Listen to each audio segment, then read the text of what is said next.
Hello friends, welcome again to my YouTube channel today where I share interesting ideas, a novel way of doing things. And as I promised in my last video, I was going to show you how to make these pepper and salt grinders and how to get the electronic inner part. So anyway, I guess I'll show you how to do this. The first thing that I've got one started here. I worked most of yesterday trying to develop some easy methods for you to do this particular project. But as you can see here,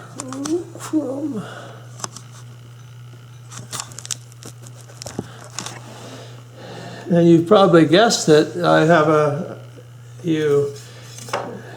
encase electronic unit in with rings. So I'm going to be showing you how I cut the rings and that. So let's just take a look at this particular grinder here. Okay, here's one right here. This is a red one. They come in a bright blue one, a purple one, and a very ugly green one too, kind of a lime green color. But so yeah, you could buy those just like they are and use them, and they work just as fantastic as the ones I've made. But that's kind of ugly, eh? You know, we're in woodwork, we want something nice and wood on the table, and a lot of other people appreciate too that. So anyway, these grinder units, I buy them in Canada here from Canadian Tire when they're on sale. And of course that's available all across Canada from British Columbia to Nova Scotia whenever they go on sale. And they usually run in the $22, $23, $24. I've never bought one full price, so I don't really know, but I know they're over $20. And then they put them on every so often for 75–80% off. So the last sale in December was $6.99. Now, I don't know if you could buy those other grinder units for that price or not, but I know I can't here in Canada, and then you got shipping and everything under the States. So down the States, I don't know. I imagine it would be sold in other stores, but you might even be able to get it cheaper than $7. And but of course that's only about $5 US, so that's very cheap. And they're very nice. They got ceramic grinders in here. This section's got the motor, and then your batteries go up here. And you just click them off, and then your batteries, 4 batteries here. And they'll last for years. I just changed mine the other day on one of them, the salt grinder, and I probably had them in there 4 or 5 years. And one thing I discovered this morning here is they come with a little thing on there. And believe it or not, that tells about it and it gives you all the directions. And I've always just taken the bottom grinder off here and then poured the pepper or salt through there, just through there. And then I discovered reading the directions, and I had to read it twice and fiddle with this thing, but I discovered from the directions, believe it or not, that if you just turn this a little bit, it comes right off, and then you just fill it right there. I don't know if I will do that or not, because you'd have to take it out of the casing here. And in this case, the way I hold it in the casing here on these ones here is I put a little tiny brass nail in there, and then it was sort of friction fit, and it eventually wore a little bit so it would fall out. So the last ones I've made, I've used a little brass screw, and so it's just a matter of taking the screw out and pop it out. Might be an easier way to change that. Yeah, so that's the unit there, and of course goes on there, and it's just a super simple little lock mechanism here. It shows you the pictures on there. But for $7 to get a really good pepper salt grinder, I mean, you can't knock that at all. It actually puts together and works, and they work for years. Anyway, yeah, so let's cut. We need to cut some rings for this thing here. I'm just using, I don't have all kinds of fancy woods here in northern British Columbia, Canada. The only thing that grows here is birch, so I use a lot of birch. So these ones here are actually myrtle wood, and it wouldn't be that expensive to actually buy wood, but I don't know, most of the woods now, if I can go to a building supply in the nearest store, which is 50, 60 miles away, is somewhere around $30 a board foot. So yeah, it would soon add up to be way too much. So I'm going to try doing this one out of birch, and then I had a black walnut scrap, and you may be able to make them just with scrap pieces. I'm going to use that on the bottom. Now the bottom is a little bit bigger. I have to use a bigger piece than the top. So when I measured this here, across here, it comes out to be pretty well 2 1/8. So if you cut a hole 2 1/8, it's a little bit of a loose fit, but that should be okay. It's fairly easy to do. So you want to cut some circles out of here, and this is what I've done here. That's worked for me. I've taken a disc of wood that's in this case here. You want to make it a little. Leave your wall thickness at least almost 1/4 of an inch, because you got to lathe it down after. So I'm cutting this. Well, not 3/4 of an inch bigger in diameter, which gives me at least 1/4 inch down. So I cut a disc of the size I want, and then of course drill the hole right in the center, and you can use a compass for that. But to lay out all those rings with a compass is poor, so that doesn't work very well. You don't get your point. So what I do is I put that on the wood with my nail, put that through there, so a nice thing, and then just come around there and make that out. And you don't want to put it, usually I put that a little too far. And then go ahead and make all your rings, and then we'll cut them out round. Sometimes I pop that in and forget to make the circle around the outside, but you need the circle around the outside. Okay, there we go. And then to make that easier, because I'm going to use the bandsaw here, and you pretty well know what I'm going to do, I'm just going to enlarge that hole just a little bit with a drill. Okay. Now I'm going to rough cut these out on the bandsaw, and then I'm going to set up the jig on the bandsaw and just spin them out. With that, makes a nice circle. You can just cut them out by hand too, because you're going to be lathing it after. So whatever you have, but I'll just show you my little jig, and I'll whip one out here, and we'll be ready to put the hole in the middle, and yeah, we'll have this done before we get started.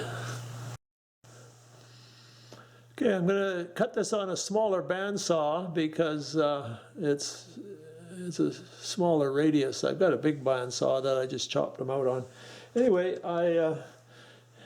when you're making a small circle, it's a good idea to, cut the corners off, get it fairly close, but that way the wood has a chance to separate itself, and makes it a lot easier.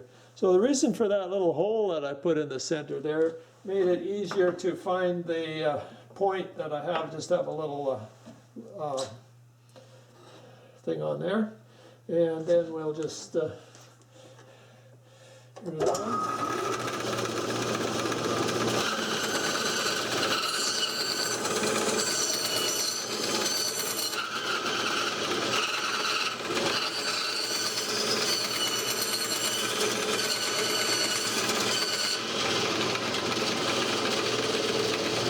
If you have it set up like that, well, go ahead and do it. If you don't, just cut it by hand. Okay, the trick now is going to be how to hold that. Now, I just thought of this morning, and I did that one, that black walnut one on the bottom. It worked just fantastic, so I'm going to show you how I do that. But if you didn't, I suggest, if you don't have one of these tools, I suggest you lay this out on pieces or a board, drill all your holes so you have something to hold on to, and then just cut them out by hand after, or put a larger ring on that thing on the bandsaw there, so it would fit the size of hole there. So anyway, the tool that I found this morning here, and it worked fantastic. Hope it'll work this time on the demo, but it's just a clamp, plier type thing for taking oil filters off your car or truck or whatever. Anyway, I had to get this one for my truck, so it covers a wide range here, and you can change it for sizes too. So that, with those little teeth on there, that just grips really good. So we just grip that on there. You got a good way to hold it, and then away we go.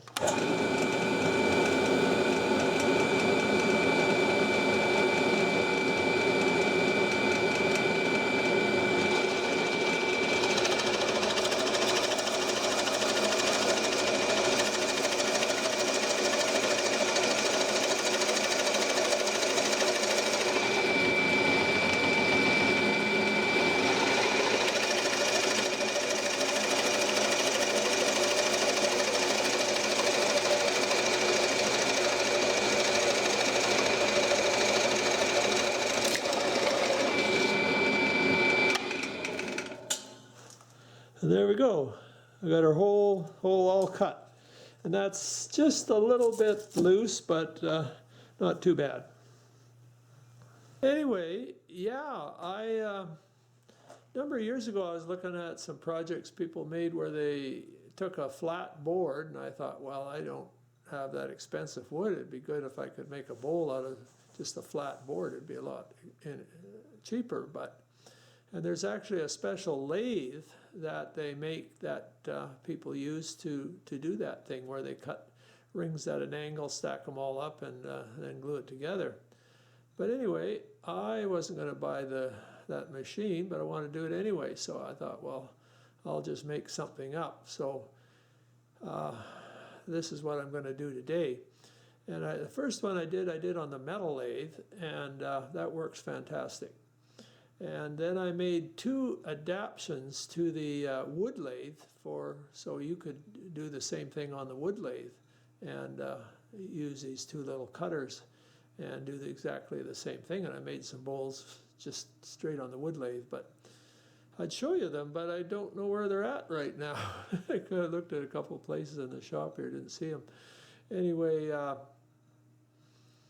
yeah, just look back into my videos. It's been a few years ago, and you'll see those. But for all practical purposes, I highly suggest you just cut those holes with the Forester bit, and I guess you waste the wood. But in this advantage, what I have an advantage here is I save the center of that ring, so I can make that into other things like wheels for toys, or more salt and pepper shakers, just the ones, the handheld ones. Anyway, this is my setup here.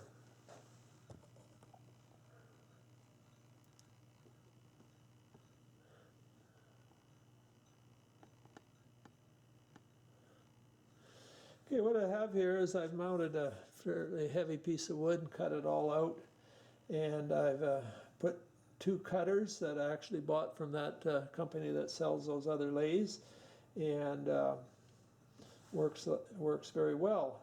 To do this particular project, I needed to get this close to the center, so I used a heavy bar of metal and drilled it, and then I just bolt with a bolt on the end here, and then that's secure to there. And it's very simple. I just cut one way and cut the other way, and I've got a ring. So we'll just show you how it works. First I go this way.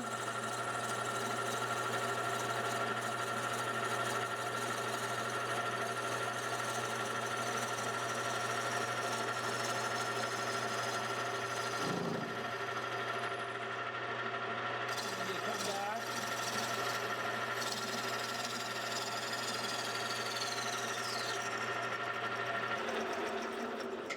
And there's my ring. I'll just cut that off, and there we go. Got the ring, and I've got the center too, which is right here. And I can make that into something else. Here's one here, pre-made toy, a wheel for a toy, or I can lay it into things.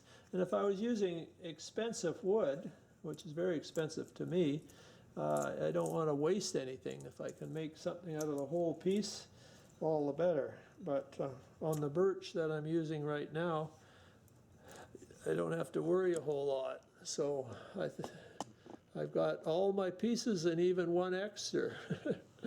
And while I was doing it, I cut a piece for the top out of the black walnut too. So I've got the cap there. And I'll probably go ahead and once this is done, I'll stain it. So you see how that works out, this color. I could use color stain or natural stains, but anyway, we'll just continue working on this. Okay, so now that we got all our pieces, now we need to glue this thing together. And I've taken another step that I've never done before is number them. I put them all together. I cleaned off the surfaces. I rubbed it on a little bit of piece of sandpaper on the metal table saw to be flat. I cleaned the burrs or anything off of there, cleaned the hole up a little bit. And so it's ready to go together, and I've stacked them all up on top of a pepper grinder here. So, but we got to do something to the pepper grinder here, and you can see what I've done here. I found it most successful to use like a few wraps of wax paper. So that's done. I just secured it with some tape there. So this is the one I'm going to use for gluing these and getting them pretty much together. So there's the one there. I'll set that over, and then I'm just going to lay this down here like that, and all my pieces will be ready to glue there. So use a good quality glue. The glue that I've picked up here, picked it up because it was half price sale, is some Gorilla wood glue, indoor, outdoor type. It should be pretty strong, I figure, anyway. And I put a little bit on there. So I'm just going to, I guess we'll put the first one on there. There. And then I'll take the next one. And you can look at the grain if you, this is almost grainless. I think I'm just going to put it random. And then I'm going to put a little bit of glue around there. Fingers are fantastic. Good for doing projects like this. At least it's not crazy glue, so I should have some. And then we'll just put that one on, and I'll wiggle it around. I'm not going to put it on both of them. I'll just put it on one, and then just work it back and forth. I'll just check it. You think? Yeah, might be. Just add a little bit there. Once you get going on this, it'll probably work out okay. I think I'll just cover the surface of that one there.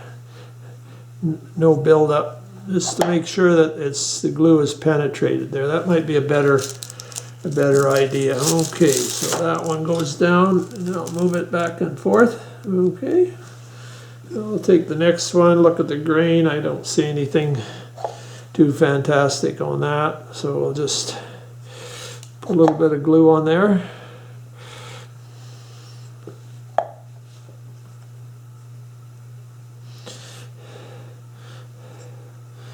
rather than putting it on heavy, I think I'll just go ahead and put, you know, just smear it on this one here. And then that one goes over there. Move it around a little bit. Should be okay. Okay. And we'll do another one. I'll do one more for you.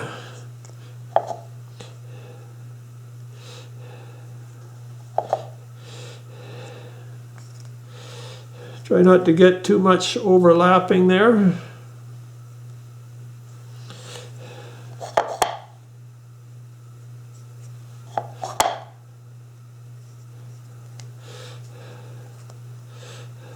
So that one you want to wipe off. Just don't have anything. And we'll stick that one in there.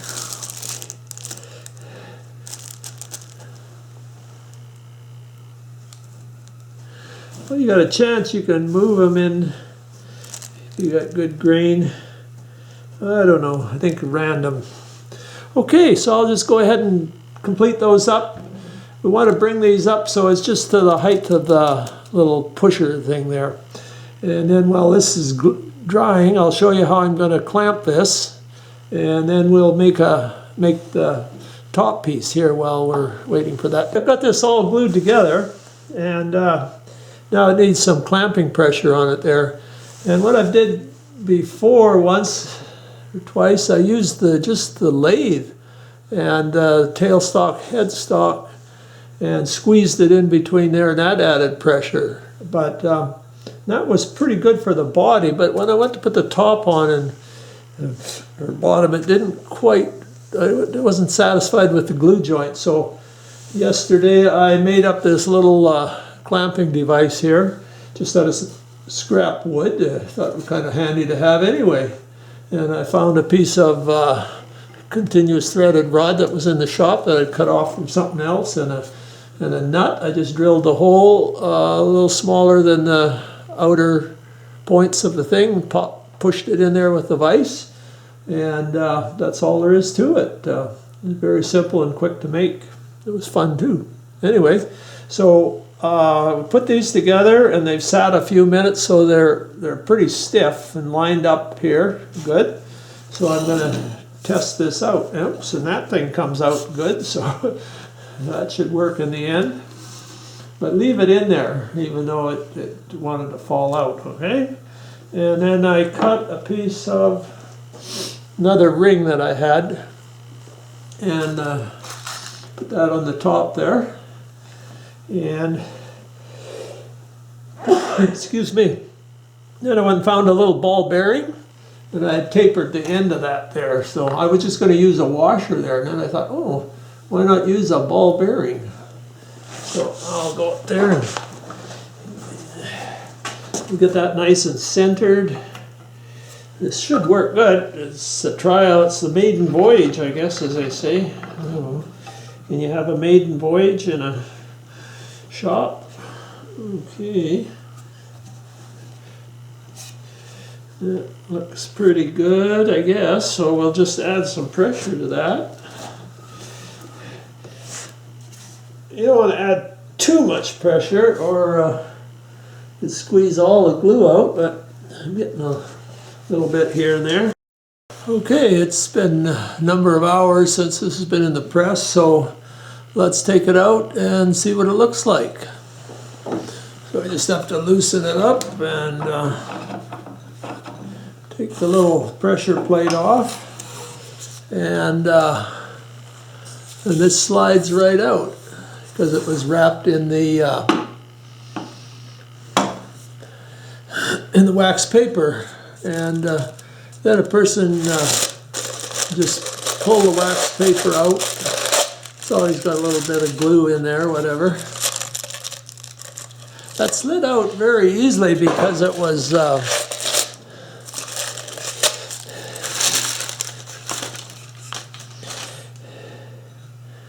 okay. That looks pretty good. Okay, so what I want to do now is make a top that fits in here. When we had this on there, and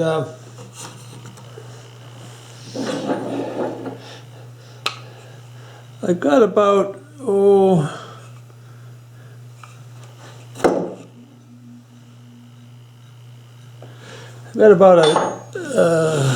little over a 1/16 of an inch clearance on here. So now we have to put a top on it, and then the wooden plug that you push your finger on. So the top piece has to be counterbored, in a little ways. So the plug that we're going to use to push down on, it sets up there and doesn't push this down when we glue the top on here. So I'm going to transfer over to the wood lathe and show you something I did there. Okay, what I've got here is I've made this little wooden adapter so I could clamp that particular piece that I'm going to use for the top in. You start out with a solid piece and you lathe it with a dovetail to fit into the dovetail of here, and put a groove in for a rubber band, and I also put a groove in here for a rubber band, so it all holds together. And then made it a little bit bigger, so when these clamp down, it'll squeeze whatever you put in the front there down. But you have to make one for a specific size. But so we want to counterbore this with a larger bit. And the reason for that is that little plunger at the top, we have to make one of those, and it'll be in the shape of a T, so it doesn't fall out when you turn your pepper grinder upside down, and it'll just come down and push in there. So I'm just going to go ahead and counterbore this a little farther here. You want to have your thickness of your top T about 1/4 of an inch or something like that, and then I'm going to put a hole all the way through, and that will be 1/2 inch. So I'll go ahead and do that and show you what it looks like. Okay, I think that will work okay. That just pops on there like that, and that way when I glue it on, I know I'm right in the center. Because we want to turn this down fairly thin, and we don't want to have it off center. We want to keep it, because we're going to use this hole in here with on our lathe with our live center to keep it centered. Yeah, I just thought I'd show you this little adapter that I made I can make another YouTube video on how I made this here entirely. But yeah, I got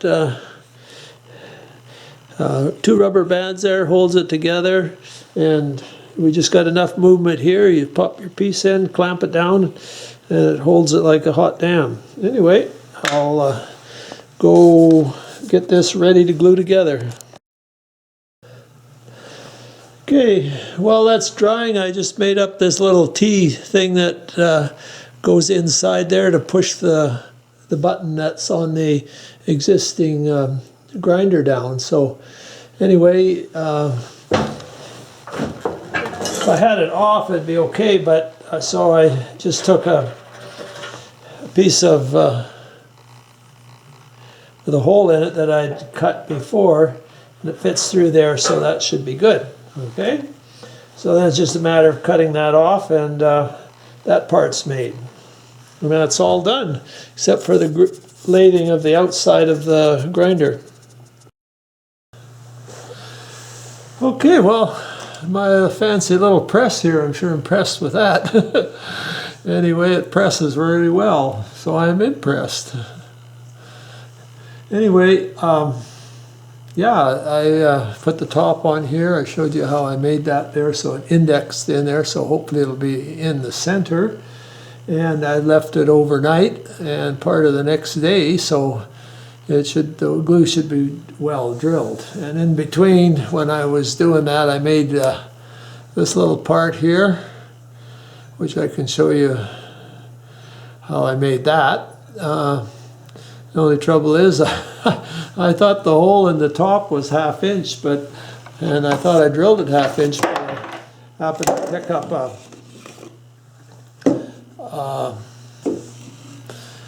the 5/8 Forester bit, so it's 5/8, so it's a little bit sloppy in the end here. So I'll have to make another one.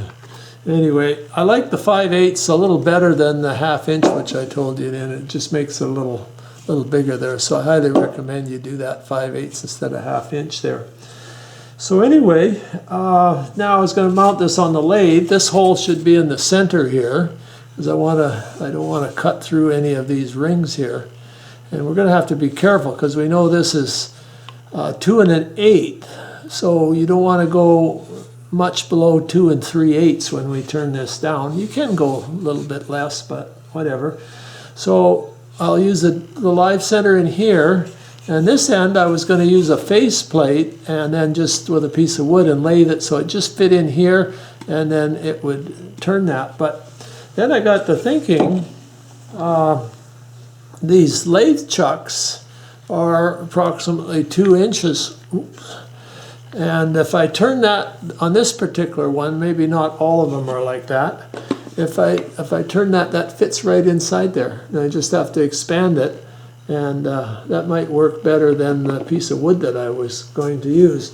But I would highly recommend just doing it with the wood if you don't have that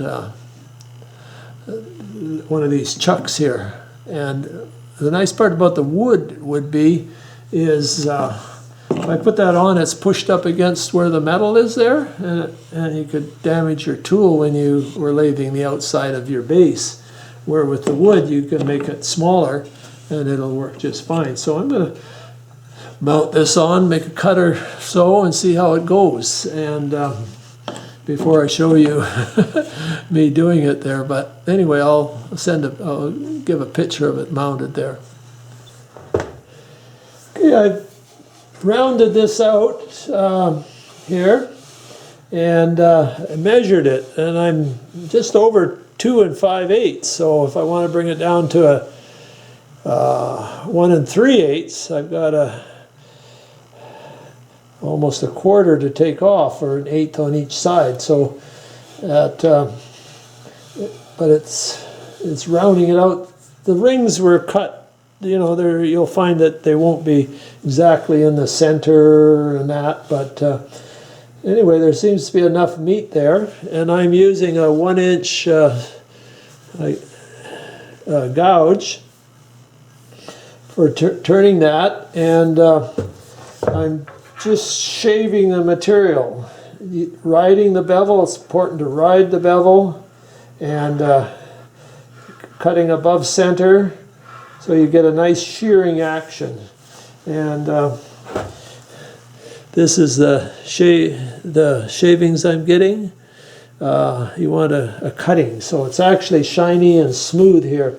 And with the rings, being that you've got grain going one way and grain going, as you turn around, the one is cutting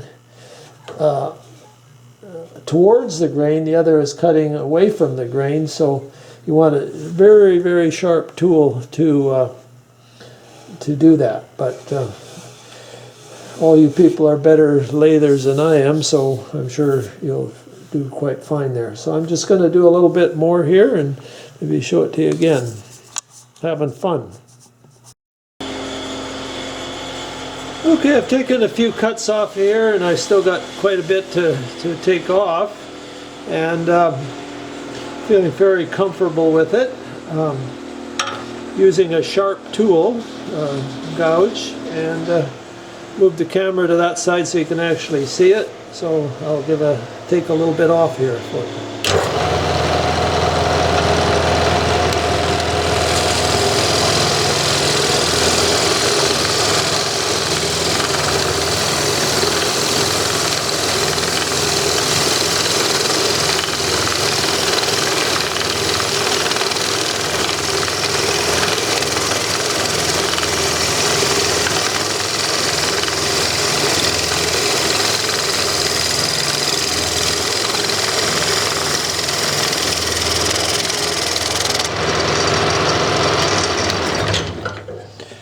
Then I'm using a caliper to measure it.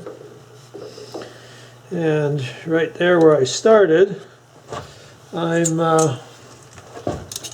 at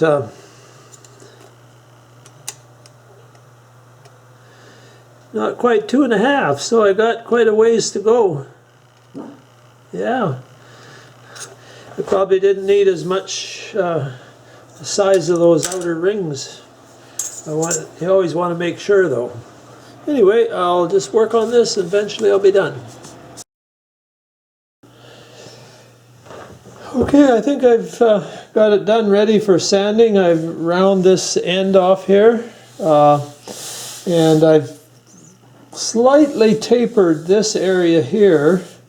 Got it down to 2 3/8, so there's sort of 1/8 of an inch glue area here between the joints here. This is just comes out on this end, then I slightly tapered it out and to make the base part. I found it most when lathing this down, I found it worked a little better to basically take one segment at a time and bring it down to what I wanted, and then work on another segment, a little bit and a little bit, and then a little bit and a little bit, rather than just taking a wee tiny bit all the way along here. I was a little bit cautious here. You just don't want to rip into it. You want to get a fairly decent finish, and so you're using I'm using this 1-inch gouge with a rubbing cut, and as you can see, I've got just mounds of very fine shavings here. This nice light shavings here. So anyway, I'm going to set up and I'll do some sanding here, and yeah, it's pretty well done. It's it goes quite quickly, this project. It's not real complicated, I would say. Matter of cutting those rings and stacking them up, gluing them together, and no fancy turning and curves and all sorts of things. And that's kind of the advantage of probably one of the non-electronic prepper grinders. You can do a lot more shape. Just that this one is much more user-friendly, and you'll enjoy using it so much more. Okay, I got it sanded and ran it on the buffer a little bit there with a AAA compound. It's just slick and smooth as could be. Originally when I did this, I thought, well, I'd probably experiment with some stains, but it looks a little dull there, but I kind of like it, and I think I might just leave this one color that it is and not try to change it. So, and I made another one of these for the top there. The first one I made, I thought I drilled a 1/2-inch hole, but I didn't. And then this,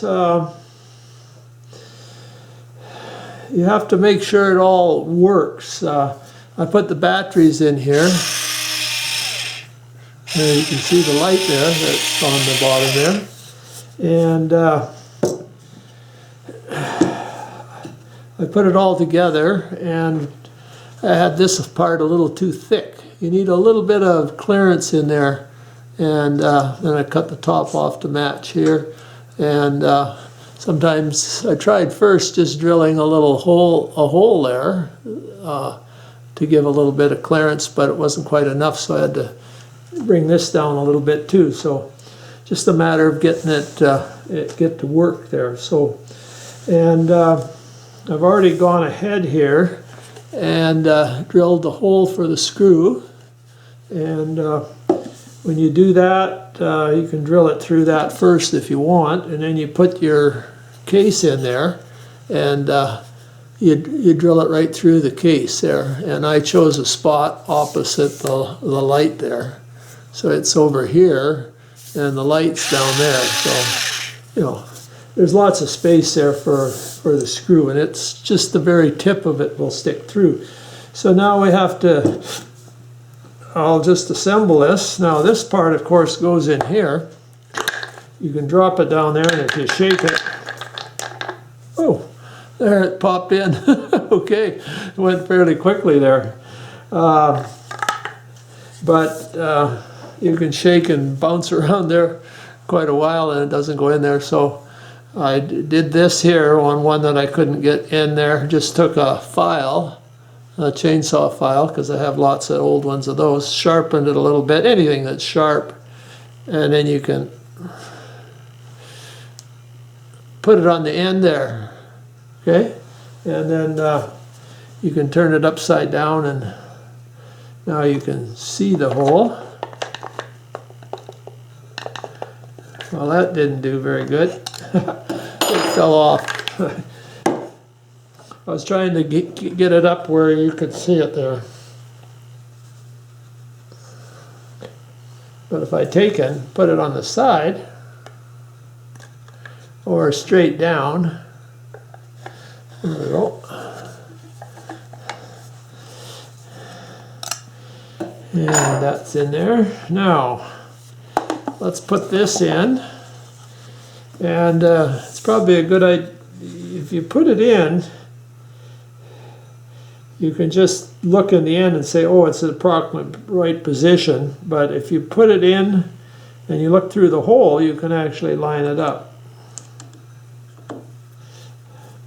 And then I'm just going to put the screw in there. The ones that I use in the house, I just use the little brass brad nail, and that worked okay. Okay, now it doesn't fall out. This is the only screw I had, and actually the tip just barely, probably can't see it there, the tip just barely sticks through there, but it doesn't fall out, and it works. So that's all there is to it. So to fill it, I've done it for years, like I said earlier. Just take this out and rattle the stuff down and then readjust it. Or it's, if you or it's just about simple, or it's quite simple too, just to take the screw out, dump it out, and like I showed you on one of these after I read the directions and found out that comes apart, and then you just pour it through there. So anyway, and then locks it back in, simple as could be. Pop that in.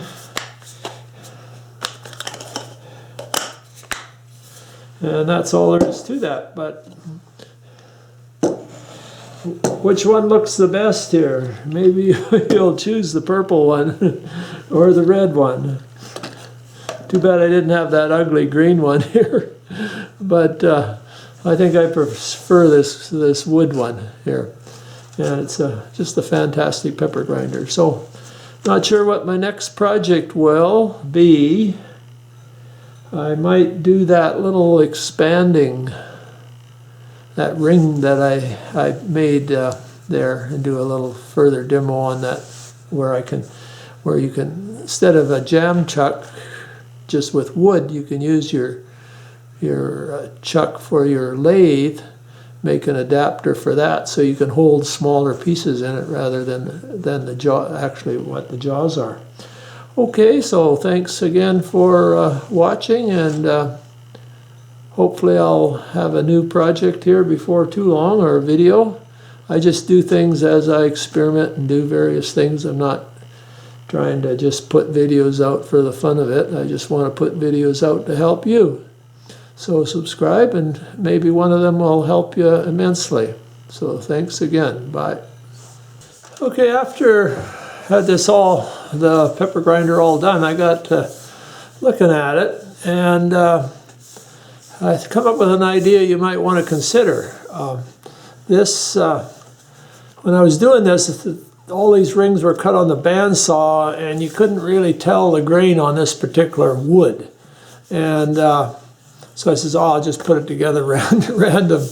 But you might want to have a little thought that if you arrange your grains just the right way, you can come up with a much more beautiful project. So I was thinking, well, how can I do that? And when I mounted this on the lathe, I found that those 2-inch jaw chucks just fit inside here. And so it might be worth the time, if you can't see the grain and you want to put it together just right, might be a good idea to kind of lathe the outside of each of these before you glue it together, so you can arrange them properly, or in a nicer pattern. And there's not a lot of rings, so it wouldn't take a whole lot of time, and it's probably worthwhile. And then when you cut your rings, when you drill them or that other thing, if you don't get it right in the center, the outside ring is not even all the way around. So when you stack them all up, you're not sure exactly how accurate it is on the inside. So they don't necessarily line up nice on the inside, and you want to turn this down as thin as possible, so if one gets off a little bit because they're not real tight on that pepper grinder, that you can get it fairly thin. I know in a couple of these, when I look down through in here, I can actually see a light color there as the light shines through. But anyway, so I was thinking, I like to turn these down so they're round, and like I said, they fit on this chuck here. So what I did here, and I have a couple other chucks, and they fit on there too, on the inside of that 2 1/8 hole. So I put a rubber band on here, a narrow rubber band. They come in different things. Some vegetables you grow, they have these rubber bands on them. But anyway, so when I slide this in here, it doesn't hit the back here. It leaves a little space there, and that's a good idea.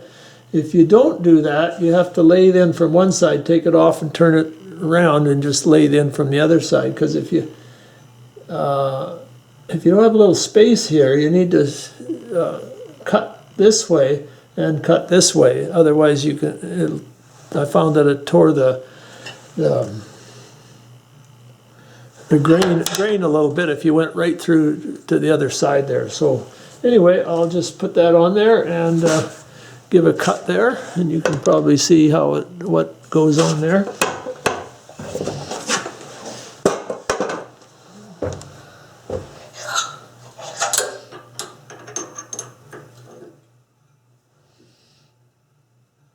So tighten as loosen when you're on the inside. Okay, so there we go. So on the inside here, I got enough space I can come in and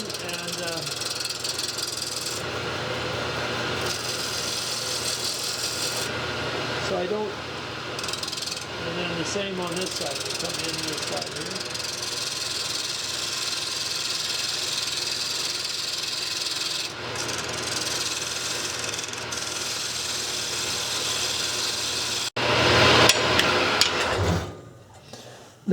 Now you can see the grain pattern in that, and if you want, you can also take a little piece of sandpaper if it doesn't show clearly, and just put that on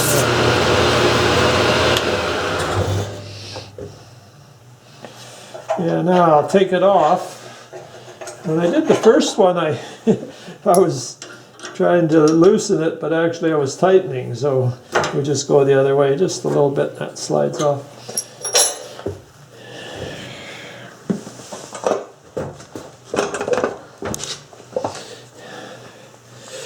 If you didn't have a chuck like that, you can just make one out of a piece of wood and just jam it on.